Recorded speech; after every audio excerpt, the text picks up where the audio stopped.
ఈ వీడియోలో మనం చందమామ 1951 డిసెంబర్లో ప్రచురింపబడిన పుష్పగంధి కథ విందాం. పుండరీక పట్టణాన్ని సంపాతి అనే రాజు పరిపాలించేవాడు. అతని రాణి చంద్రరేఖ. ఎన్నాళ్ళు వారికి సంతతి లేకపోగా రాజు అరణ్యాలకు పోయి ఘోర తపస్సు చేశాడు. కొంతకాలానికి ఈశ్వరుడు ప్రత్యక్షమై నీ కోరిక నెరవేరుతుంది, వెళ్ళబోయ్ రాజా అని చెప్పి అంతర్హితుడయ్యాడు. ఆ ప్రకారం వారికి వరప్రసాదంగా ఒక చక్కని చుక్క వంటి కూతురు పుట్టింది. ఆమెకు పుష్పగంధి అని పేరు పెట్టారు. దైవజ్ఞులు వచ్చి అమ్మాయి జాతకం చూశారు. అన్ని విషయాల్లోనూ చాలా దివ్యంగా ఉన్నది, కానీ ఒక్కటే లోపమన్నారు. అదేమిటి అని రాజు ఆత్రంతో ప్రశ్నించగా, పెళ్ళైన 9వ నాడు ఆమెకు భర్త గండం కలగవచ్చు అన్నారు. ఈ మాట విన్నప్పటి నుంచి రాజు రాణి దిగులు పెట్టుకున్నారు. పుష్పగంధికి యుక్త వయసు వచ్చింది. కూతురు పెళ్లిని గురించి రాణి పదే పదే భర్తతో ప్రస్తావించసాగింది. అందుకు సంపతి, రాణి పెళ్ళైన 9వ రోజున మన పుష్పగంధికి 5వ తనం తొలగిపోతుందని చెప్పారు జ్యోతిష్కులు. పెళ్లి చేయకుండానే ఉంటే ఆ గండం దానంతట అదే తప్పిపోతుంది కదా, కనుక పెళ్లి మాట తెలపెట్టనే వద్దు అన్నాడు. ఒక రోజున పుష్పగంధి చెలికత్తెలతో సహా బయలుదేరి వేడుకగా ఒక అరణ్యం చూడబోయింది. ఆ అరణ్యంలో ఒక కొలను కనపడేసరికి రాజకుమార్తె చెలికత్తెలు అందులో సరదాగా జలకాల్లాడటం ప్రారంభించారు. అంతలోనే డేగ ఒకటి వచ్చి కొలను గట్టు మీద వాలింది.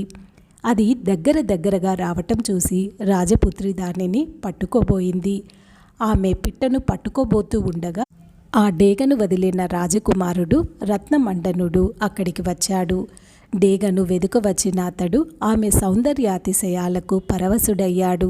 డేగ కోసం వెళ్ళిన రత్నమండనుడు ఎంతకు రాకపోగా అక్కడ కనిపెట్టుకొని ఉన్న అతని నేస్తుడు ఇంద్రదత్తు వెతుక్కుంటూ వచ్చాడు. పరిస్థితి చూశాడు. రత్నమండనుడు మనసు విడిచి, నేస్తం, నేను ఆ పుష్పగంధిని పెళ్లాడి తీరాలి, లేకుంటే జీవించి లాభం లేదు అన్నాడు. సరే, ఆ అమ్మాయి సంగతి కనుక్కు వద్దామని అతడు బయలుదేరాడు. కొంత దూరంలో ఒక రాకుమార్తెకు చెలికత్తెలు నీళ్లు చల్లి సేద తీరుస్తూ ఉండటం కనపడింది.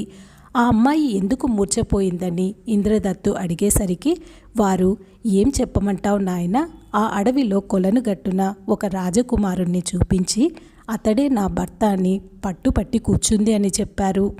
అందుకు ఇంద్రదత్తు, బేష్, బాగానే ఉంది. ఈ రాకుమార్తె కోసమని అక్కడ మా రాజకుమారుడు సోలిపోయి ఉన్నాడు. అతని కోసమని మీ రాజకుమార్తె మూర్ఛపోయింది. సరే, ఇంతకంటే కావలసిందేమిటి అంటూ మరలిపోయాడు. ఇంద్రదత్తు నేస్తుని కూడా తీసుకొని తమ దేశం చేరుకున్నాడు. రత్నమండనుడి తండ్రి అయిన నందమహారాజుకు సంగతి సందర్భాలన్నీ వినికిడి చేసి సంబంధం నిశ్చయించమని ప్రోత్సహించాడు. నందమహారాజు సంపాతికి కబురు పెట్టాడు. సంపాతి దాపరికం లేకుండా తన కూతురుకు సంభవించబోయే గండాన్ని గురించి ఉన్నది ఉన్నట్లుగా వెల్లడించాడు.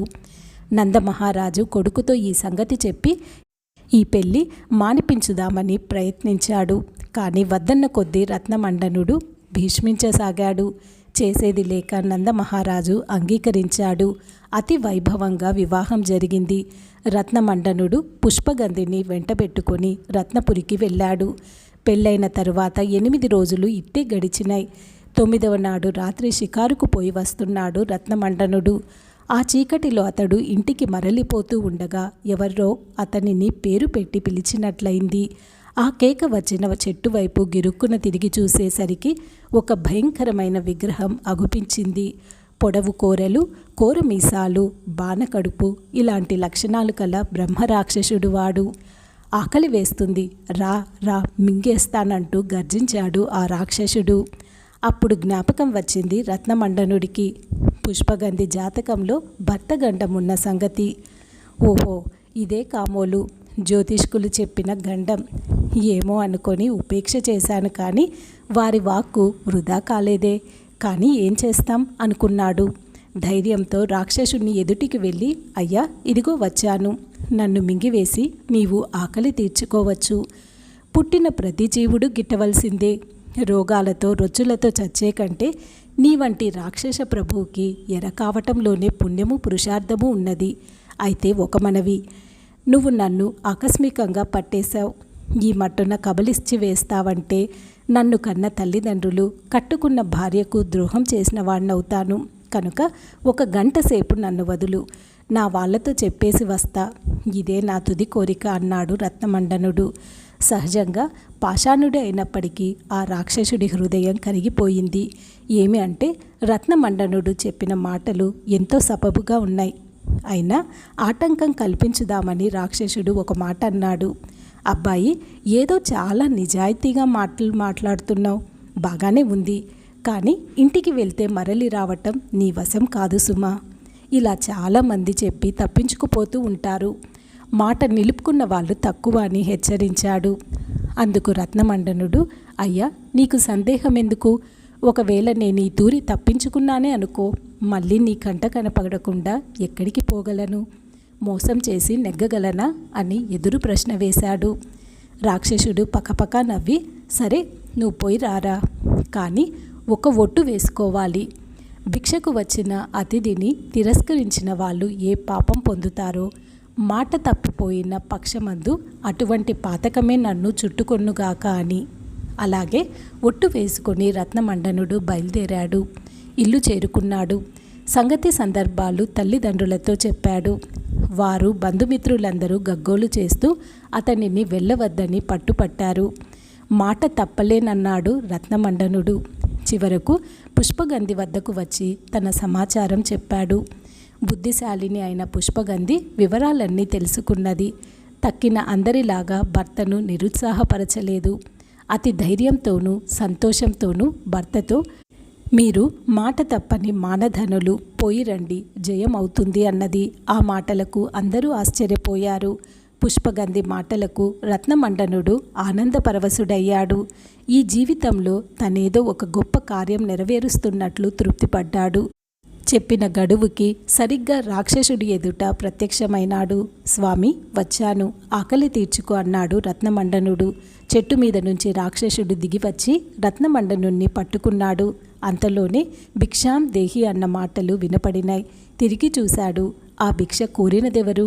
రత్నమండనుడి భార్య పుష్పగంధి.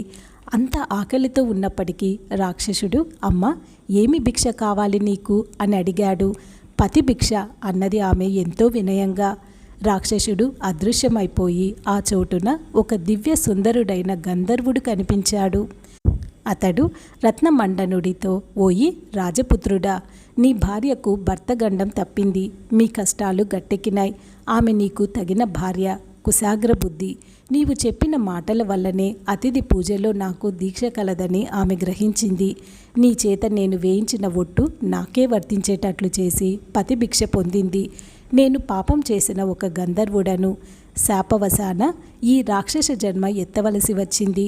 నీ భార్యకు పతిభిక్ష పెట్టగానే నాకు శాప విముక్తి అయిపోయింది అనేటంతలో పైనుండి విమానం వచ్చి గంధర్వుణ్ణి తీసుకుపోయింది.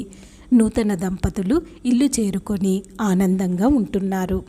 ఈ కథ ఇంతటితో సమాప్తం. ఈ వీడియో మీకు నచ్చినట్లయితే దయచేసి ఈ ఛానల్ని సబ్స్క్రైబ్ చేసుకొని ఈ వీడియోని లైక్ చేయండి. ధన్యవాదములు.